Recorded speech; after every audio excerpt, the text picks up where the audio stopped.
Bonjour à tous et bienvenue dans Get to Grow, l'émission qui vous tire vers le haut. Je suis Mouna, sophrologue et passionnée de développement personnel. J'ai le plaisir de vous retrouver tous les dimanches à 17 h pour développer notre tranquillité intérieure.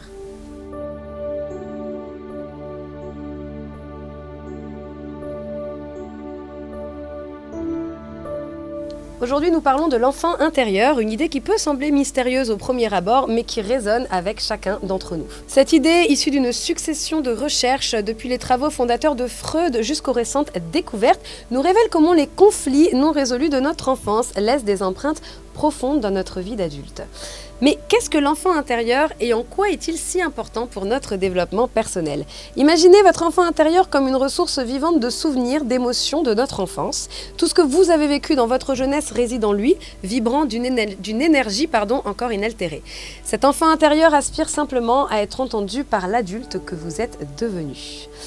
Dérivé des travaux pionniers de psychologues tels que Carl Jung et John Bradshaw, la notion de l'enfant intérieur suggère que chaque individu conserve en lui une empreinte de son passé, une version vivante de l'enfant qu'il a été, et cette présence intérieure est la gardienne de nos souvenirs, de nos émotions et de nos expériences de jeunesse, bien que voilée par le rôle que nous endossons à l'âge adulte. C'est le porteur de nos traumatismes non résolus, des besoins non satisfaits et des émotions refoulées que nous avons accumulées au fil des années. Ces expériences non digérées influencent nos comportements, nos relations et notre perception du monde de manière très souvent inconsciente. En comprenant la nature et les besoins de cet enfant intérieur, nous entamons un processus de guérison et une réconciliation interne. La méditation, la visualisation, le dialogue intérieur ainsi que le travail thérapeutique aident grandement à renouer ce lien rompu et à libérer les émotions enfouies. Le but étant de parvenir à une compréhension plus profonde de soi-même. Donc l'une des blessures les plus courantes est bien sûr le manque d'amour. Même les parents les plus aimants ne peuvent pas toujours combler tous les besoins affectifs de leurs enfants. Et notre enfant intérieur conserve le souvenir de ces moments de manque et porte le poids de nos attentes non satisfaites. Les recherches sur l'enfant intérieur s'appuient sur une variété de disciplines, de la psychanalyse à la neurobiologie, et les avancées récentes en neurosciences confirment que les expériences vécues pendant l'enfance laissent des empreintes durables sur la structure même de notre cerveau. Ça affecte notre cognition et nos réactions émotionnelles. Comprendre son importance nécessite une prise de conscience de son rôle dans la formation de notre identité et de notre perception du monde. En explorant cette facette souvent négligée de nous, on prend conscience de nos traumatismes passés, de nos émotions refoulées, ce qui nous permet d'entamer les premiers pas vers la guérison. Donc l'adaptation de l'enfant, notamment à un environnement dysfonctionnel ou abusif, peut avoir des conséquences graves à l'âge adulte. Les émotions refoulées et les besoins non satisfaits peuvent se manifester sous forme de troubles émotionnels, de relations toxiques et de comportements autodestructeurs. L'enfant adapté apprend à réprimer ses émotions authentiques et à se conformer aux attentes des adultes. En conséquence, ces enfants peuvent apprendre à idéaliser leurs parents ou à percevoir leur environnement familial de manière biaisée. Ils minimisent souvent les aspects négatifs de leur expérience et tentent de maintenir une image positive de leurs parents, de leur famille, même si leur réalité est parfois bien différente.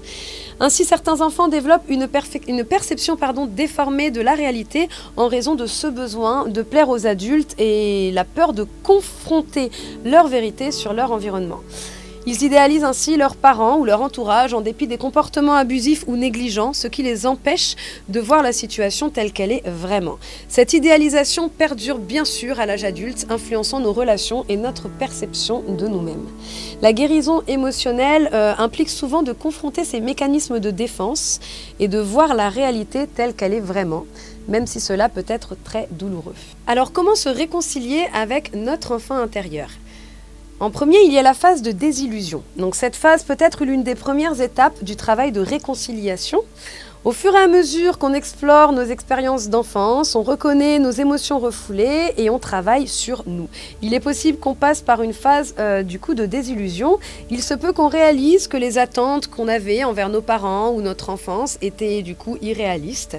Et on peut découvrir que nos parents étaient imparfaits, qu'ils ont commis des erreurs, même s'ils étaient des figures d'autorité dans notre vie. Cette désillusion peut être très difficile car elle remet en question les croyances que nous avions entretenues depuis si longtemps. Vous pouvez également prendre conscience des mécanismes d'adaptation que vous aviez développés en tant qu'enfant pour faire face à des situations difficiles notamment. Vous pouvez réaliser que certains de ces mécanismes tels que la répression émotionnelle, la conformité excessive ou l'autosacrifice ne sont plus appropriés ou sains dans votre vie d'adulte. Vous pourriez aussi constater que les schémas de comportement que vous avez hérités de votre enfance contribuent à des relations ou à des situations négatives dans votre vie. La désillusion peut alors surgir lorsque vous réalisez que ces schémas doivent être modifiés pour que vous puissiez vivre plus sainement. La désillusion est donc une partie importante du processus de guérison car elle nous permet de voir notre passé de manière réaliste, de reconnaître les aspects de notre enfance qui ont contribué à des schémas de comportement et de pensée négatifs dans notre vie d'adulte. Et elle est souvent suivie d'une prise de responsabilité et de la recherche de moyens pour justement apporter ces changements positifs à notre vie. Il est important de noter que ce n'est pas nécessairement un processus linéaire, elle peut survenir à différents moments et sous différentes formes tout au long du travail de réconciliation avec l'enfant intérieur. À mesure que nous approfondissons notre compréhension de nous-mêmes et de notre passé, on fait face à certaines désillusions. Dans ce processus, il est souvent utile de travailler avec un professionnel qui peut nous accompagner et nous soutenir tout au long de la désillusion et de la réconciliation avec cet enfant intérieur. Donc, reconnaître et accepter sa propre souffrance est ensuite l'un des premiers pas essentiels pour la libération de cette emprise. Ça signifie légitimer nos émotions, ne plus les minimiser, ne plus les ignorer. Il est important de prendre conscience que nos sentiments existent et qu'ils doivent être honorés. Ça nous permet de reconnaître leurs valeurs ainsi que celles de notre histoire personnelle.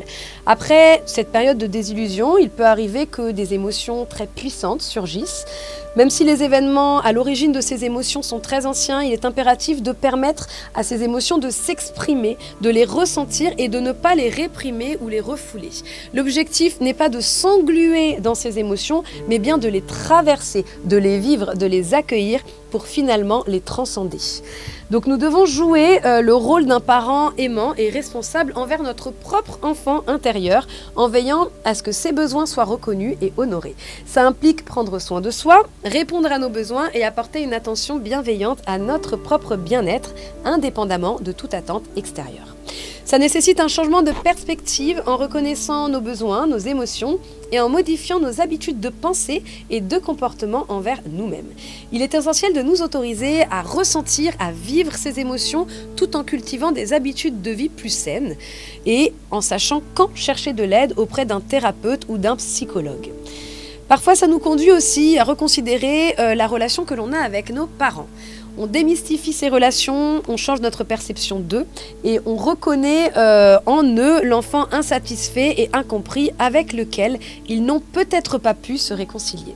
Nous faisons face à leurs imperfections, à leurs lacunes, sans les juger ni les critiquer, simplement en reconnaissant qu'ils existent. Nous définissons une relation qui nous convient mieux ou prenons des distances lorsque cela est nécessaire. Ce processus demande bien évidemment du temps, de la tolérance envers soi-même et envers les autres, et il est essentiel pour permettre à notre enfant intérieur blessé de guérir et d'enfin s'exprimer pleinement. Donc ce chemin est long et il nous aide à mieux comprendre et à libérer toutes nos émotions refoulées. Il nous permet de reconstruire notre identité à partir de notre véritable moi et d'abandonner les illusions du passé. Ça implique de nombreuses prises de conscience, grandes et petites, et dépend de la charge émotionnelle que nous portons. Il peut prendre des années, mais c'est un travail essentiel pour échapper à l'influence de notre passé sur notre vie actuelle. Et si vous souhaitez en apprendre davantage, je vous recommande l'ouvrage « Le drame de l'enfant doué » d'Alice Miller, qui était une psychanalyste et auteure renommée. Donc c'est un ouvrage de référence pour comprendre le concept de l'enfant intérieur et ses blessures émotionnelles. Bien que le livre aborde différents sujets liés à l'éducation et à la psychologie, il est particulièrement pertinent car il met en lumière les blessures de notre enfance, les mécanismes d'adaptation et la nécessité de guérir ces blessures pour mener une vie plus épanouissante. Il nous offre une perspective psychologique sur la manière dont notre enfant intérieur influence notre vie d'adulte et comment nous pouvons travailler à sa guérison pour une meilleure santé émotionnelle. Et toujours pour ceux qui préfèrent écouter plutôt que lire, cet ouvrage est également disponible en version audio sur YouTube. En revanche, il dure plus de 5 heures, donc il vaut mieux l'écouter en plusieurs fois ou encore être actif en l'écoutant, cuisiner, faire le ménage, faire du sport, bien qu'il soit très intéressant à écouter. Et voilà, chers amis, notre émission touche déjà à sa fin. J'espère que notre voyage au plus profond de nous-mêmes vous a plu et qu'il vous a donné envie d'en apprendre davantage. Je vous remercie comme toujours de votre écoute et de votre attention et je suis ravie de vous retrouver la semaine prochaine pour un nouvel épisode. En attendant, restez curieux et prenez soin de l'enfant en vous. À très bientôt.